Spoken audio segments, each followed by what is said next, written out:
Himala ng Pambansang Pulisya, hindi tinawag ng PNP na communist terrorists sa mga grupong tumutuligsa sa pamahalaan.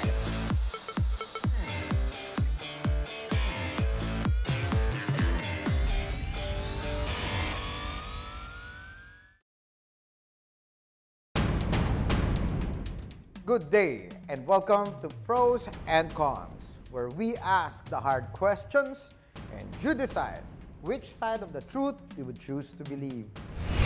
In the continuing fight against the communist insurgency, the government has turned its sights on certain entities critical of the Duterte administration. These have been branded as either terrorists or sympathetic or involved with the CPP, NPA, and DF. This tactic is called red tagging. Human rights advocates and progressive groups have condemned red tagging, calling it a means to silence dissent. But authorities say there truly are entities connected to the communist terrorists undermining the system and gathering support through legal means for the fight to topple the government. Today, in Pros and Cons, we raise the question, is red tagging a valid way to seek out enemies of the state? Is red tagging unfair towards government critics and progressive groups? Does the public believe these red tag groups are allied with communists and terrorists? I'm Undersecretary Joel Sy Egco, your moderator for the day. The issue of red tagging is rather sensitive as this involves dealing with critics of the government. More so because there are groups complaining about red tagging that have rather obvious ties with the CPP, NPA, and DF. But how do we balance out the rights of people and the protection of the state in this case? Ladies and gentlemen, our dear kababayans here and abroad, I'm very happy that we have with us today, this evening, this afternoon, this morning, no less than the spokesperson, who is a very close friend of mine, of the Armed Forces of the Philippines, and he is also now the acting commander of the Civil Relations Service of the AFP. Siya po ay ang aking kaibigan, si Brigadier General Edgard Arevalo. Welcome to the show. Welcome back pala. Salamat. Usec. Boss, pleasure to be here. Yes, last time na nag-guest dito si General Arevalo, colonel pa lang siya noon eh. Right. Kaya kanina akala ko Major General na. Masyado daw mabilis. So, how are you? What keeps you busy nowadays? Sa ngayon, ang pinagkakabalahan natin, of course, yung pagtatapos natin sa ating pakikibaka laban sa New People's Army. Lalong-lalo na, we would like to end the local communist armed conflict before the end of the term of our president. So nakafocus tayo dyan. And of course, ang mga kalaban natin sa Southern Philippines, ang tinatawag nating local terrorist group dito sa Sulu, Basilan, Tawi-Tawi, and central parts of Central Mindanao. Alright. Sige, mamaya, laliman natin yung mga challenges na yan. Anyway, I'd like to introduce naman my other very good friend, one of my best friends also, and my napakatagal ng colleague sa media industry. I'm talking of no less than the Vice President of the National Press Club of the Philippines, Mr. Paul Gutierrez. Paul is also the chairman of the Committee on Press Freedom of the National Press Club. Yes, kung matandaan mo, I succeeded you in that position. Pareho. Totoo po yan. Matagal ako naging chairman ng Press Freedom Committee, and after my stint, si Paul na yung pumalit. In fact, siya yung pumalit sa aking presidente ng NPC. I'd like to point out to our dear kababayans na the NPC remains the largest. The largest and one of the oldest. Yes. If not the oldest. Yes, one of the oldest. Dalawa lang yata kasi yung pinakamatanda niya kasama yung NPC dyan. Na grupo po ng mamahayag sa ating bansa. So yan ang tinatawag na bastion ng press freedom. So what keeps the NPC busy right now? Well, today, so far for this last quarter ng 2019, we are preparing sa ating anniversary on this coming October 29, and then of course sa November 23 on the commemoration of the remembering the 10th anniversary of the bloody Ampatuan massacre in 2000, and we hope that by that time ay magkatotoo ang sinabi ng ating gobyerno through PCO o Secretary Martin Andanar na magkakaroon na ng resolusyon. May magandang news dyan eh. ang nasabing trahedya na to. Alright, thank you very much. Maganda yun. Bago tayo mag-break, actually, yes, in-expect natin yun after 10 long years, tapos na yan. Bilis, ano? Nalo up kasi natin yun sa DOJ nitong karaang linggo, and yun nga sinabi, no, it will take 90 days from the order, no, to set, siguro, by that time, by November 22, 21, may promulgation na. Alright, anyway, we have to pause for a break muna, but after the break, we'll discuss the red tagging of left-leaning and progressive groups. Pros and cons. We'll be right back. The PNA Newsroom is committed to bring news that matter and stories that inspire change. As we look forward to reach more Filipinos, the PNA Newsroom is now aired over IBC 13 every Mondays to Fridays at 10 to 10:30 p.m. We are also aired over PTV4 every Mondays to Fridays at 11:30 p.m. until 12 midnight. Also tune in to Radyo Pilipinas World every Mondays to Fridays at 10 a.m. Likewise, the PNA Newsroom is uploaded on PCOO social media platforms and websites. Always stay tuned for more updates only here at the PNA Newsroom. We're back on pros and cons, and today we're talking about the issue of red tagging, no? So let's start the ball rolling. Siguro unahin natin tanungin ito, yung question na ito kay parang Paul Gutierrez. Kasi matagal na po siya sa media. In fact, I've known him since the early 90s. Yes, no? yes. Very active na yan. At, and if I understand it correctly, you're also a former activist, di ba? Yes, diba? yes, yes. Hindi naman, hindi naman. It's a part of my job as a journalist. Okay. Pero nag-activist ka na mga ilang taong ka nun? We were in our high school and college days. Kita mo yan. Batang-bata. Pareho lang tayo. Anyway, para yung what is, ano ba yung red tagging? Well, actually, ito ang sa observation ko, no, itong red tagging actually it's really an invention, no, itong term na red tagging. Kasi if you remember, parang lumabas lang itong terminology na to sa panahon ni Pangulong Duterte. Sa panahon pa na nakatutuwa na kung kailan gumaganda na yung estado ng media in terms of security, no, physical security ng mga miyembro because of the formation of the Presidential Task Force on Media Security, no. So, in my experience naman, I was never red tagged by the so-called red tag by the government, no, na ako ay pro-communist or whatever, no, in my long years of being a journalist. Carol Garosal when he was yes, sleeping, yes, diba? and in fact, may mga pictures kayo. Yes, and even Tirso Alcantara, some of the top commanders ng Southern Luzon Commission ng party, mga kaibigan natin yan. Kaibigan na open akong nakakapunta sa kanilang mga lugar to conduct an interview, no. And even at the time na maraming ikang nag-observe sa aking activities as a journalist, I was never considered a threat. In my experience, no, I'm not saying this dahil nakaharap natin si General Arevalo, no. But in truth, hindi naman ako nakaranas ng ganyang karanasan na ako'y inaakusahan na pro-NPA or what, no. What happened significantly, I remember, is siyempre, dahil lagi kong na-interview itong mga rebel leaders na to, my attention was called actually by then 2nd Infantry Division Commander Fernando Mesa. No? So, nag-request siya ng meeting at nagpunta ako sa Camp Aguinaldo. Kami actually nag-usap kasi malayo yung Tanay Rizal, no? Yung headquarters ng 2nd Infantry Division.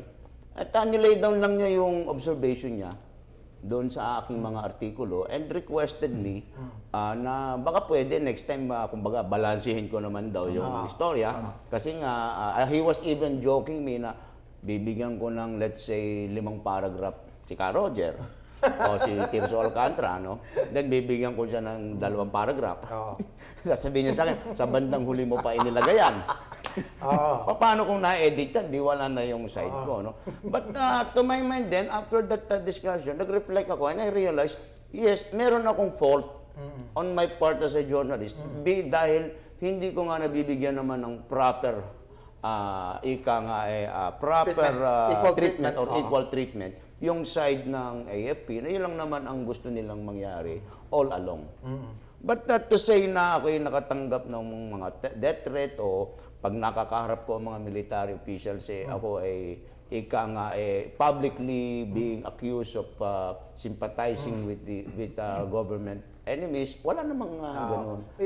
May point out ko lang, yung red tagging, tama si Paul, invento nilang terminolohiya ito para mas lalo i-lift yung kanilang personality na kumbaga sinisingle out sila, kumbaga we are trailing our guns on them. Pero sa totoo lang, ang punto lang dito, nararamdaman kasi nila na na-expose na yung cover nila. Okay. Na sa pagka-expose ng cover nila yon, parang sinasabi nila na tinatawag nyo kaming pulahan. Samantalang hindi naman kami pulahan.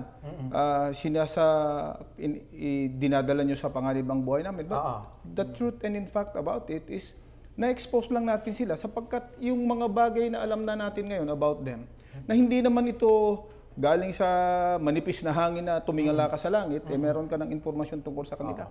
When we say that they are fronts ng CPP, NPA, may mga basihan tayo. Okay.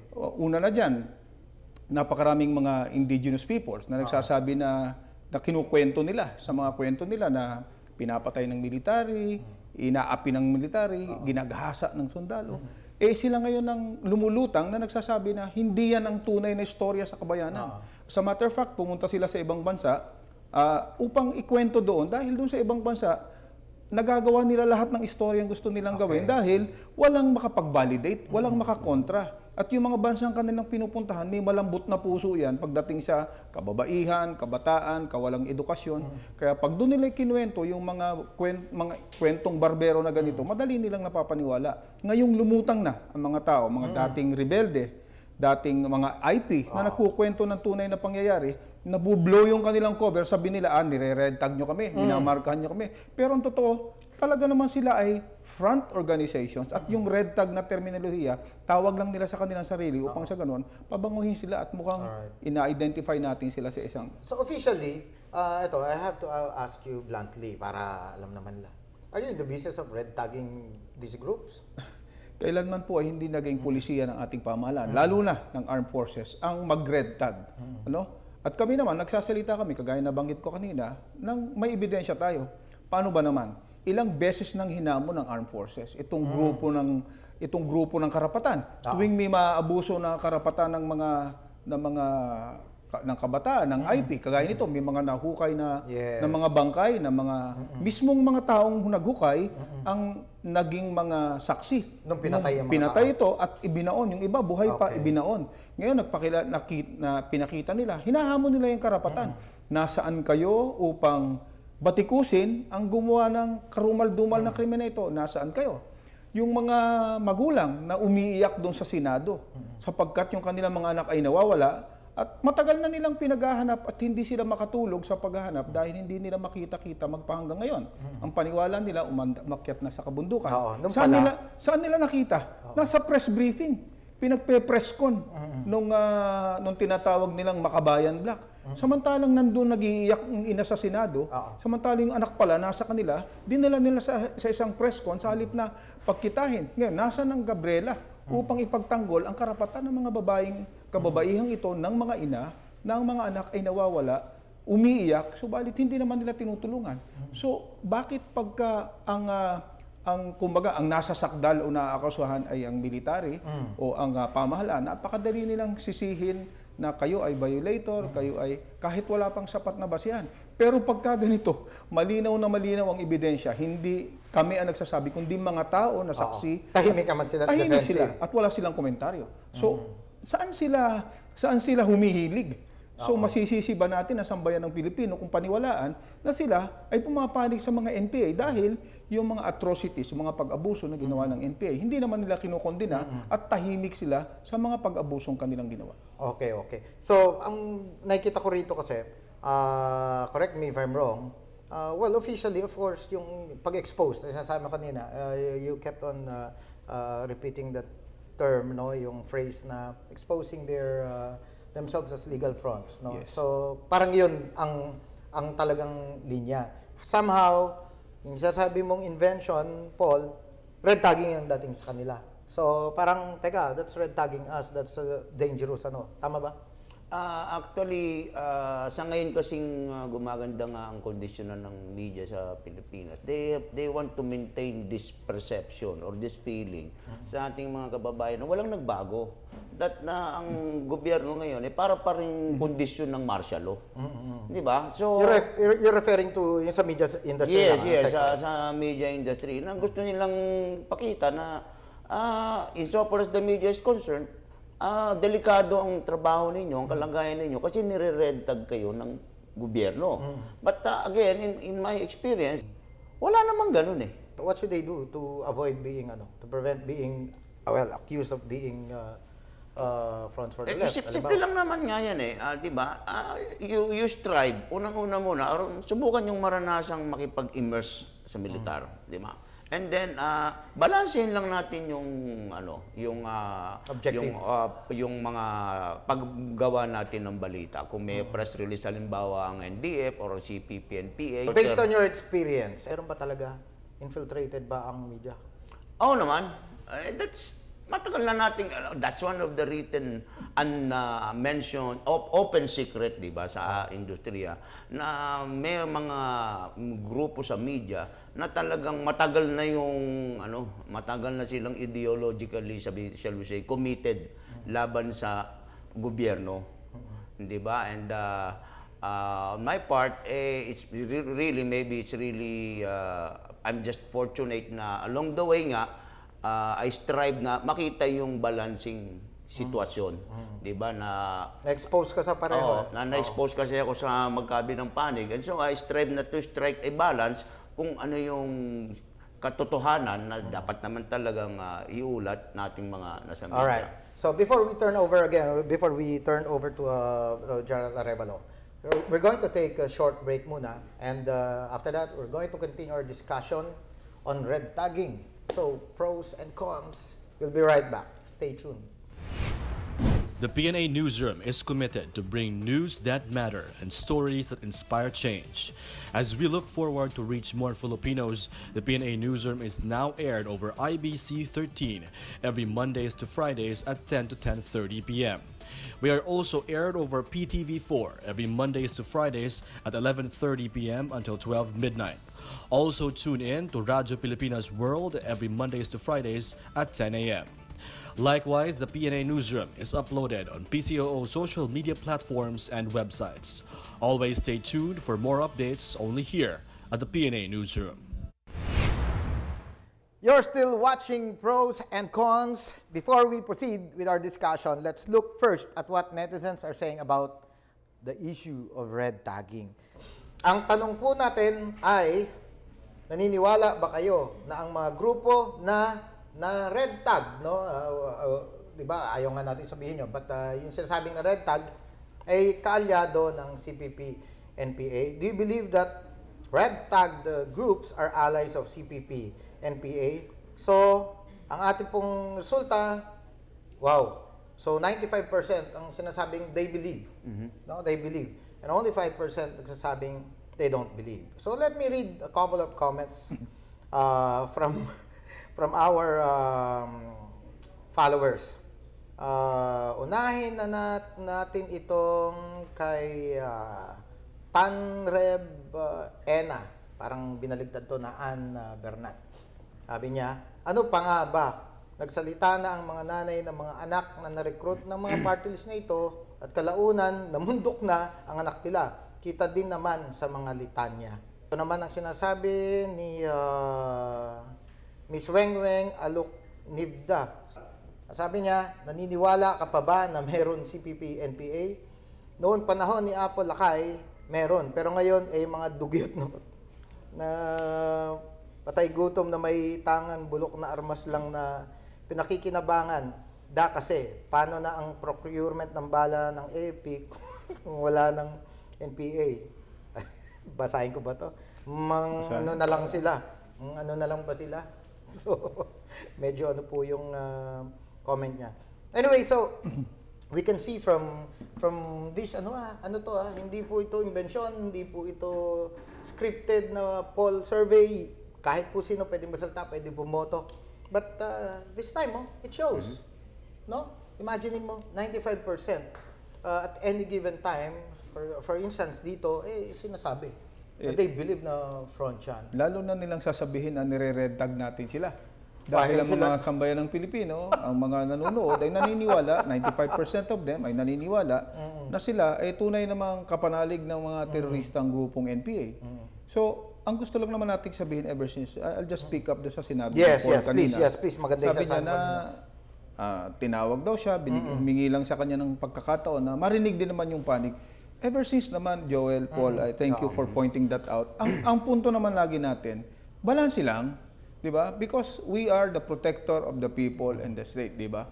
Yan ang aming paninindigan. So, alam naman natin at naniniwala tayo na lahat ng tao dapat magkaroon ng pagkakataon na makapagsalita. Yung sinasabing free market of ideas, sang-ayon tayo dyan. Sa matter of fact, we protect that. Kaya lang, siyempre, kami naman tao rin. Pag may pangyayari na alam namin talaga kung anong tunay nangyari, tapos ang malalabas na kwento, iba. Ang dating kami pa ang aggressor. Siyempre naman, tao naman kami, masasaktan din naman kami. So, ang hihingin lang naman namin, pagpantayin mo lang yung mga side, bigyan mo kami ng parehong espasyo. 'Di ba? Para marinig ng sambayan ng Pilipino yung magkabilang version. Otherwise, talagang ipinapakita mo lamang na mayroon kang pinapanigan. Ayaw din naman namin na kami lang ang kwento lang naman namin ang ikukwento mo. Hindi naman tayo diktador in that sense. So bottom line, kailangan lang natin na bigyan ng pagkakataon ng bawat isa na marinig ang kabilang panig. Sa tingin mo, saan ending magtatapos itong kwento na ito, itong mga pinag-usapan natin about na yan nga, yung mga fronts na yan, no? Yung mga sasabi nila, as they claim, yung red tagging na yan. Anong possible ending nito? Magtatapos yan sa tunay nating makikilala at matatanggalan sila ng maskara. Okay. Yan ang kinakatakutan nila sapagkat sa direksyong pinapatunguhan natin ngayon na ipakikita natin at nagpapakita tayo ng ebidensya, kagaya ng pag-uusap natin ngayon, 95% ng ating mga kababayan, nare-realize nila and we're happy na nakikita nila yung tunay na kulay ng mga taong ito. Ikalawa, kung magkaganon, ang ibig sabihin niyan sa atin, mas higit nating makukuha ang tulong ng sambayan ng Pilipino sapagkat ang tinutulungan naman natin ay sila. At kung tutulong sila, hindi naman po ang tinutulungan nila ang ating armed forces. Ang armed forces po lamang ay nagdudugtong sa sa paghahatid ng sirkumstansya kung saan meron pong pagkakataon ng ating pamahalaan makapagdala naman ng hinihingi nila na basic local services o basic government services na hindi makarating sa kanayunan sapagkat ginugulo nila ng mga teroristang grupong ito. Hinaharang nila ang mga proyektong ito. Ngayon sa pamamagitan ng inyong armed forces, tayo po ang nagdudugtong upang magkaroon ng pagkakataon na itong mga iba't ibang ahensya ng pamahalaan na siyang tutugon sa sinasabi nilang mga kahilingan at daing kung bakit sila sumama sa teroristang grupo o sila'y naingganyong sumama sa teroristang grupo ay nahihatid na ngayon sa pamamagitan ng ibinibigay na tulong ng AFP towards paving the way, towards that direction, ay nakikita natin na sa darating na madaling panahon at kung magpapatuloy ang pagtutulungan ng mga sibilyan at ng local government at ang ating pamahalaan, may gugupo na rin natin ang matagal ng anay na sumisira sa ating tahanan. Tama na, sobra 50 taon nilang panluloko sa ating mga kababayan, panahon na upang tayo'y magkaisa at bigyan pagkakataon natin ang tunay na pagbabago para sa ating bansa. So, Parang Paul, I'll ask you the same question. Ano nakikita mo saan ang ending nito? Well, ang ending niyan, lalo na sa ating mga kapatid sa media, no? Kung ipipilit niyo yung ganyan linya na wala namang basehan, may konkretong batayan na tinatawag, no? Mauwi yan sa kawalan nyo ng kredibilidad. Diba? And sa atin po sa media, alam naman po ninyo, napakahalaga po sa isang manunulat, sa isang mamamahayag, yung ganyang kredibilidad. Kung ipipilit po natin yung ganyang mga linya na wala naman pong batayan, sooner or later, kayo-kayo na lang po ang maniniwala sa sarili ninyo. Ano man pong balita ang gawin ninyo o ulat na ipahatid ninyo sa ating mga kababayan, hindi po kayo paniniwalaan sapagkat wala naman po talagang katotohanan. Dito po sa pagpasok ng social media, lalo na po ito, araw-araw kita natin. Yes. Di ba? Napakadali na pong lumabas ang katotohanan. It's the great equalizer. Diba? Napakabilis na pong lumabas ang katotohanan. Kaya po kung ipipilit pa rin ng ibang grupo na merong red tagging sa ating bansa na ang kondisyon ngayon ay walang pagbabago sa kondisyon ng dekada 70 hanggang 80, mabibisto po kayo na nambobola na lang kayo. Aminin po natin ito o hindi. Ano na po yan tinatawag na nating transactional na po yung istilong ganyan. Gusto na lang po natin talagang kumita. Kapag meron pong mga naniniwalang sa ibang mga nasa labas ng bansa na hindi naintindihan ang sitwasyon sa atin, na kapag kayo gumawa doon ng human rights violation, red tagging, and everything, persecution, madali po kayong makakuha ng pondo. We should live by the Egco principles of truth, accuracy, and objectivity. T-A-O. Very quick rejoinder lang. Quickly. There has never, sa pananaw ko, matanda na rin naman ako, 54 years old na ako. There has been no other time than today na napaka-free ng ating mga mamamahayag. Lalo na ngayon may social media.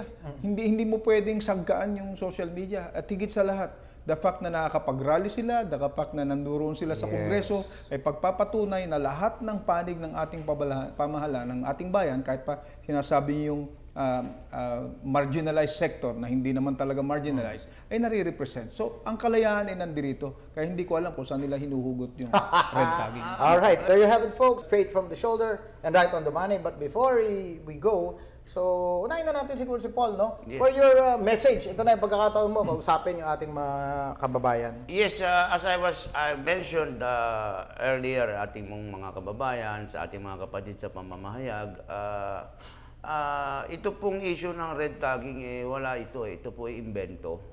Imbento po ito ng ilang grupo sa ating lipunan na hanggang ngayon ay nagpupumilit pa rin pong palutangin yung nga pong nabanggit nating sitwasyon kanina na magulo pa rin po sa Pilipinas, na sinisikil po ang ating karapatan at ang ating kalayaan. That is already farthest from the truth. Kaya nga po tayo po maging mapagmatiyag at maging mapanuri, kasi dito po sa problema natin sa social media ay simple po, hindi naman po lahat ng nakikita natin dyan ay totoo. Mas malaki nga pong bahagdan dyan ay kasinungalingan. But we are given, in our democratic society, we are given the chance and the choice na piliin mo talaga, di ba? Pag-aralan mo kung ano yung nakikita mo ron. And over this issue, red tagging po mga kababayan, wag po nating paniwalaan ito. We are going to fall into the trap of believing certain groups na meron pong ulterior na agenda laban po sa ating sambayanan. Alright, thank you very much. Very well said. General Arevalo, this is your chance to talk to our kababayan po. Sa ating po mga kababayan, 50 taon na po nilang ginagawa ito.